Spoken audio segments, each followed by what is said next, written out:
और अब देखिए ममता द फाइटर। वामपंथियों के 34 साल के लाल दुर्ग को ढहाकर 20 मई 2011 को पहली बार पश्चिम बंगाल की मुख्यमंत्री बनी ममता बनर्जी अब तक लगातार 3 बार चुनाव जीत चुकी हैं और चौथी बार भी खुद को अजय बताकर ताल ठोक रही हैं। हालांकि इस बार उनके सामने 15 साल की एंटी इनकम्बेंसी है, तो साथ ही वो कथित तौर पर केंद्रीय एजेंसियों के पक्षपात का भी शिकार हो रही हैं। इधर महाराष्ट्र, हरियाणा, दिल्ली और बिहार में कमल खिला चुकी भाजपा हर हाल में इस बार बंगाल में सत्ता परिवर्तन की मुनादी कर रही है। तो ममता बनर्जी ने भी बंगाली अस्मिता का नारा देकर दिल्ली की हुकूमत को ललकारा है। दूसरे विपक्षी दलों के उलट वो लगातार जनता के बीच खड़ी हैं इस दावे के साथ कि वो किसी भी सूरत में बीजेपी को बंगाल पर कब्जा नहीं करने देंगी। আমি কিন্তু স্ট্রিট ফাইটার, আমি রাস্তার লোক, আমি রাস্তাটাকে খুব ভালো বুঝি, রাস্তাটাকে আমি খুব ভালো চিনি, এটা মাথায় রাখতে হবে। पश्चिम बंगाल में लगातार तीसरी बार जीत का परचम लहराकर ममता बनर्जी ने साबित कर दिया कि वो वाकई स्ट्रीट फाइटर है। वो ना तो सत्ता के तिकड़मों से डरती हैं, न ही कुदरती आफत के सामने घुटने टेकती हैं, विरोधियों को ईंट का जवाब पत्थर से देती हैं। जो डरते हैं वो मरते हैं, जो लड़ते हैं वो कामयाबी होता है। हम डरफूक नहीं हैं, हम काफिर नहीं हैं, हम गद्दार नहीं हैं, हम लड़ने जानता है और जो हमारे साथ लड़ेंगे उसको हम दिखा देगा। लेकिन चौथा चुनाव ममता के लिए पिछले 3 चुनावों से कहीं ज्यादा मुश्किल है, क्योंकि इस बार बंगाल में बीजेपी न सिर्फ मुख्य विपक्षी पार्टी के तौर पर दहाड़ रही है, बल्कि वो पश्चिम बंगाल से ममता बनर्जी को उखाड़ फेंकने का संकल्प भी ले चुकी है। लेकिन दीदी तो दीदी है। मां माटी और मानुष के नारे के सहारे आज भी वो बीजेपी को अकेले दम पर ललकार रही। सत्ताधारी पार्टी के साथ ही केंद्र सरकार को भी चेतावनी दे रही।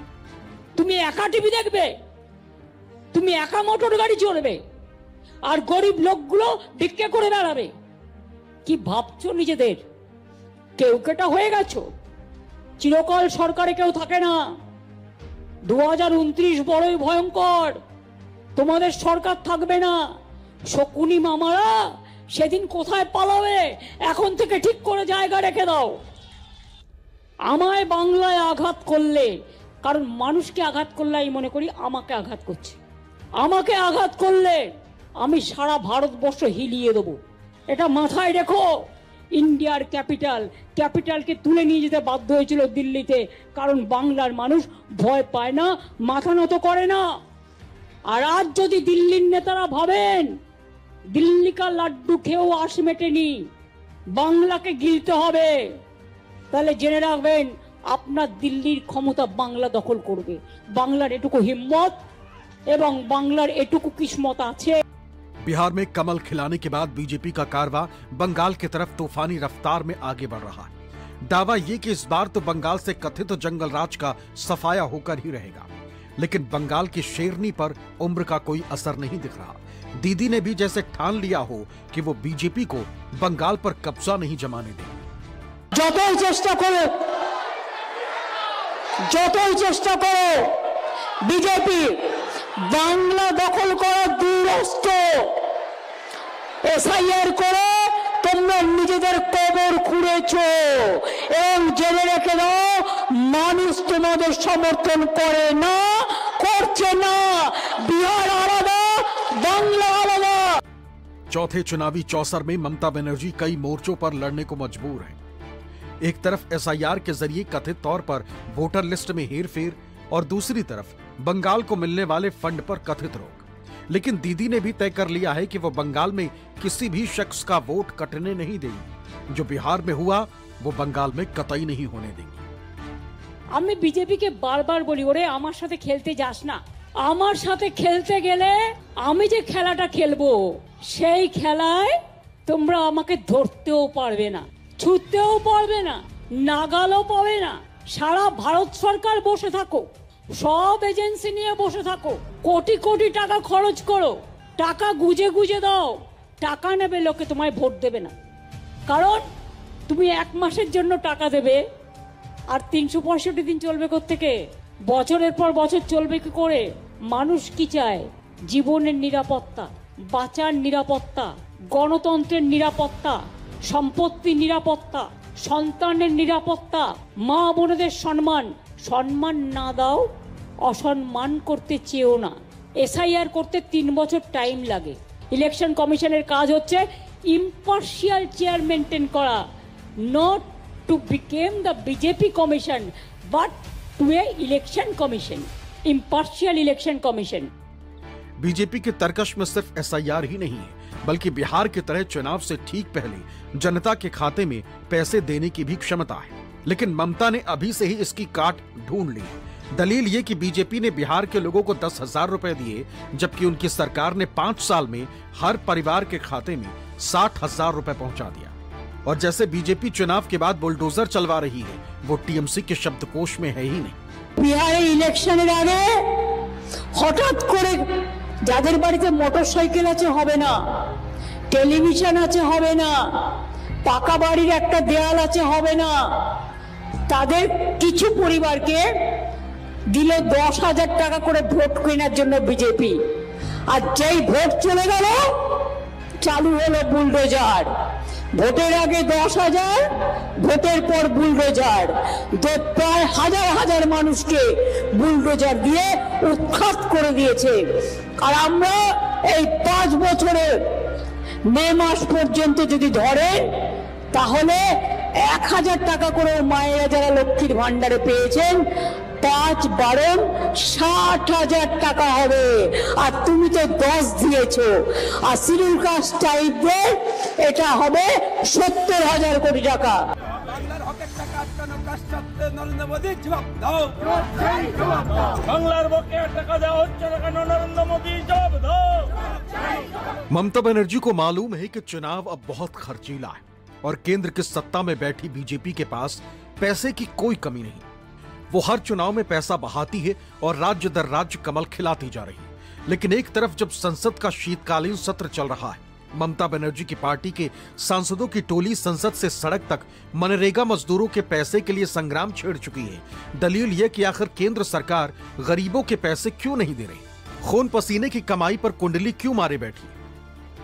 पार्लियामेंट के अंदर फाइनेंस मिनिस्टर की तरफ से, इतना सीनियर मिनिस्टर की तरफ से असत्य बोला गया कि ट्रांसपेरेंसी नहीं है। ये तो कौन झूठ बोल रहा है? असत्य कौन बोल रहा है, सुप्रीम कोर्ट या फाइनेंस मिनिस्टर? सुप्रीम कोर्ट ने बोला रिलीज करने का, वो तो नहीं बोले कि ट्रांसपेरेंसी नहीं है। वो आर्ग्यूमेंट सुप्रीम कोर्ट में दिया होगा, फिर भी ये वर्डिक्ट आया ना, तो ये बहुत अनफॉर्चुनेट बात है। ये कॉन्स्टिट्यूशनल डेमोक्रेसी पर, फेडरलिज्म पर बहुत बड़ा अटैक है। गरीबों के साथ खिलवाड़ अच्छा नहीं है और यही कारण था कि आज यहाँ सभी लोग मिलकर एक बार पुनः हर रोज की तरह उनको ये बता रहे थे कि मनरेगा का पैसा है, गरीब लोगों का पैसा है, दैनिक मजदूरी का पैसा है, वापस करो। उन लोगों को जो उनका हक है वो दो। उसी की लड़ाई तृणमूल कांग्रेस लड़ रही है। आम जनता की लड़ाई लड़ती रहेगी, पश्चिम बंगाल के लोगों की लड़ाई लड़ती रहेगी। जय बांग्ला। बंगाल का आप 2 लाख करोड़ रुपया रोक के रखे, ये पैसा किसका है? किसका है? किसी का चाचा का है, ताऊ का है, मामा का है, किसका है? ये जनता का पैसा। तो अब जनता को दोगे नहीं। बंगाल के ऊपर जो आपका एट्रोसिटी हुआ है, बंगालीज को सिलेक्टिवली आप चुन के जैसे प्रोसिक्यूट किए हो, बंगालीज को बांग्लादेशी बोल के आप बांग्लादेश भेज दिए हो। Even after high court order you have not brought them back. High court ने बोला है मनरेगा का काम चालू करो, ये केंद्र की सरकार अभी तक चालू नहीं किया है। हाई कोर्ट का ऑर्डर को वायलेट कर रहे हैं और हम लोग डिस्कशन चाहते हैं तो बोलते हो ड्रामा है। दीदी का इल्जाम है कि केंद्र पश्चिम बंगाल के साथ सौतेला बर्ताव कर रहा है और जीएसटी रिफॉर्म्स की आड़ में बंगाल के संसाधनों को भी लूट रहा है। यही नहीं, राज्य का बकाया रकम देने में भी आनाकानी कर रहा है। জিএসটি ট্যাক্স সব টাকাটা কেন্দ্রীয় সরকার তুলে নিয়ে যায়। আমরা প্রায় 1,87,000 কোটি টাকা ওপর কেন্দ্রীয় সরকার থেকে পাই।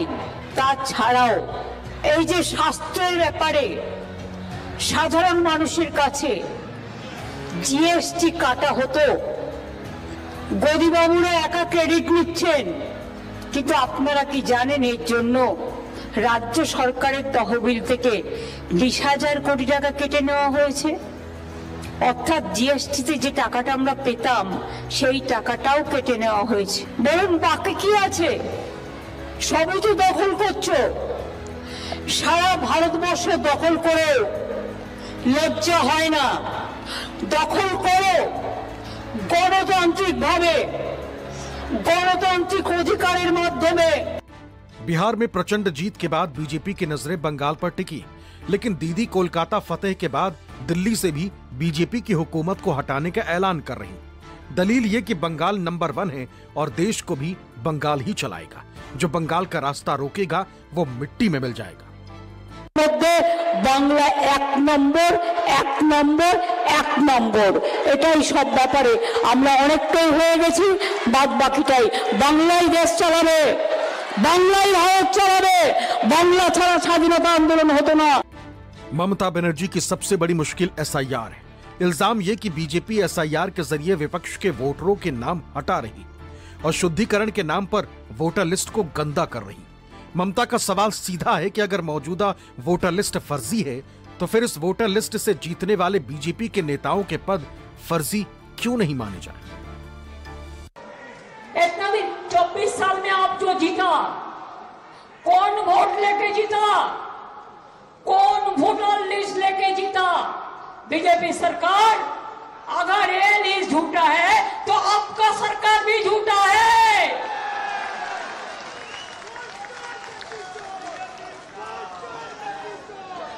अगर ये न्यूज झूठा है तो आप लोग का कुर्सी भी झूठा है।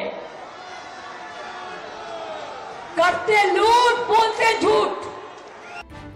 बिहार के चुनावी नतीजों के बाद ममता बनर्जी ने वोटर लिस्ट के कथित शुद्धिकरण पर निगाहें पैनी कर ली और आम जनता को भी सतर्क कर दिया। यह भरोसा भी दे दिया है कि जब तक बंगाल में उनकी सरकार है, बंगाल वासियों को डरने की कोई जरूरत नहीं। না আপনাদের কাউকে যারা আপনারা এখানকার জেনুইন ভোটার আগে ভোট দিয়েছেন 2024-এও, নরেন্দ্র মোদী প্রধানমন্ত্রী হিসেবে ইলেক্টেড হয়েছে কোন লিস্টে? 24-এর লিস্টে। তাহলে সেই লিস্ট যদি বাতিল হয়ে যায় তাহলে তো গভর্নমেন্টও বাতিল হয়ে যাওয়া উচিত। আমি ব্যক্তিগতভাবে কারো বিরুদ্ধে কুৎসা করছি না, আমি আর্গুমেন্ট করছি তর্কের খাতিরে। এবার আপনারা আমাকে বলুন, তুমি এতদিন এসআইআর করার টাইম পেলে না, ইলেকশনের 2 মাসের আগে তোমার মাথায় সুরসুরি দিচ্ছ তুমি হামাগুড়ি কি না, তো কাকে বাদ দেবে আর কাকে বাদ দেবে না, আর এলাকায় গিয়ে ধর্মের নামে ফর্ম বিক্রি করতে হচ্ছে। ক্যাঁ করে চিৎকার করছো। এতদিন কি করছিলে?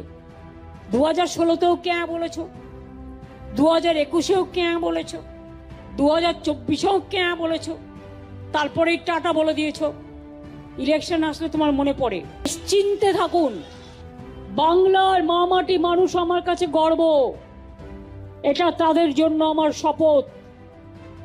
বিজেপি ভয় দেখিয়ে প্রচার করছে, আমি বলছি আপনারা ভয় পাবেন না। बंगाल में दलित समुदाय से ताल्लुक रखने वाले मतुआ समुदाय को अपने पाले में लाकर बीजेपी ने 2021 के चुनाव में अपनी सीटों में बड़ा इजाफा किया था। लेकिन लोकसभा चुनाव आते आते दीदी ने मतुआ समाज में बीजेपी की पकड़ ढीली करनी शुरू कर दी। अब मतुआ महासंघ की आड़ में बीजेपी की कथित चाल से भी दीदी मतुआ समाज को सावधान करने में जुट गई। মতুয়া সংঘের সদস্য করা হলো আর বলছে এটা নিয়ে গেলেই আপনি ভোটার হয়ে যাবেন। তাই ইলেকশন কমিশনের এতে লেখা আছে? ইলেকশন কমিশনের যে নির্দেশিকা আছে তাতে কোথাও লেখা আছে? আগে কথাটা লিখতে বলুন। আপনাদের চিট করছে, প্রতারিত করছে, প্রতারণা করছে, এর বড় শাস্তি কি লিখছে ভালো করে পড়ুন। আমি পড়ে দিই যারা এখনো পড়েননি। লিখছে এলিজিবিলিটি সার্টিফিকেট, আপনার গ্রহণযোগ্যতা সার্টিফিকেট কি, টু হোমসেভার ইট মে কনসার্ন বলে কি বলছে, দিস ইজ টু সার্টিফাই, মানে এটা সার্টিফাই করা হচ্ছে যে একজনের নাম দিয়ে হিজ হার প্রিভিয়াস ন্যাশনালিটি ওয়াজ বাংলাদেশ, তাতে লিখে দিচ্ছে আপনি কিন্তু বাংলাদেশে ছিলেন। তার মানে আজকের ডেটে যখন সার্টিফিকেটটা আপনি পাচ্ছেন 2025-এর নভেম্বর ডিসেম্বর মাসে আপনাকে বাংলাদেশি প্রমাণ করে দিচ্ছে। এতে তো আপনাদের আরো ক্ষতি করছে। অনেক রামকৃষ্ণ মিশনও কার্ড দেয়, কোনো যায় আসে না। पश्चिम बंगाल में आदिवासियों की आबादी भी 30% के आसपास है और बीजेपी वनवासी आश्रम के जरिए आदिवासियों के बीच अपनी पैठ बढ़ा रही। लेकिन दीदी अपनी सरकार की उपलब्धियां बताकर उन्हें बीजेपी के पाले में जाने से रोकने की भरपूर कोशिश कर रही। আদিবাসী মানুষরা ভাই বোনেরা জেনে রাখুন, আপনাদের সারি ধর্ম, সারনা ধর্ম অনেকবার আপনারা আমায় বলেছেন, আমরাও অনেক চিঠি লিখেছি, কিন্তু কেন্দ্রীয় সরকার এখনো পর্যন্ত কোনো সিদ্ধান্ত নেয়নি। আদিবাসীদের জমি হস্তান্তর করা যাবে না, এই আইন কিন্তু আমরাই করেছি। আজকে তপশিলি বন্ধু স্কিম, জয় জোহার স্কিম, বিরসা মুন্ডার জন্মদিনে ছুটি, রঘুনাথ মুর্মু, হুল উৎসব, করম পুজো আমরা কিন্তু করেছি, এটা মাথায় রাখবেন। दीदी की सबसे बड़ी मजबूत पकड़ मुस्लिम वोटर्स में, जो बंगाल में करीब 27%।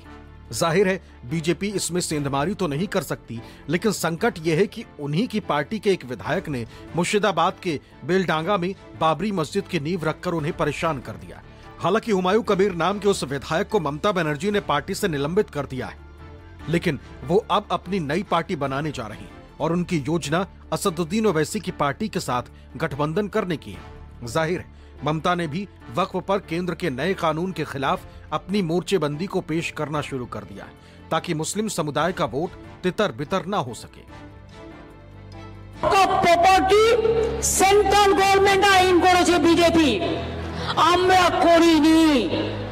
পরিষ্কার জেনে রাখুন, আমরা বিধানসভায় এর বিরুদ্ধে প্রস্তাব নিয়ে বারণ করেছি। আমরা সুপ্রিম কোর্টে কেস করেছি, রাজ্য সরকার কেসও চলছে। তাছাড়াও আমরা যতদিন আছি আমি এসব জায়গায় কাউকে হাত দিতে দেব না।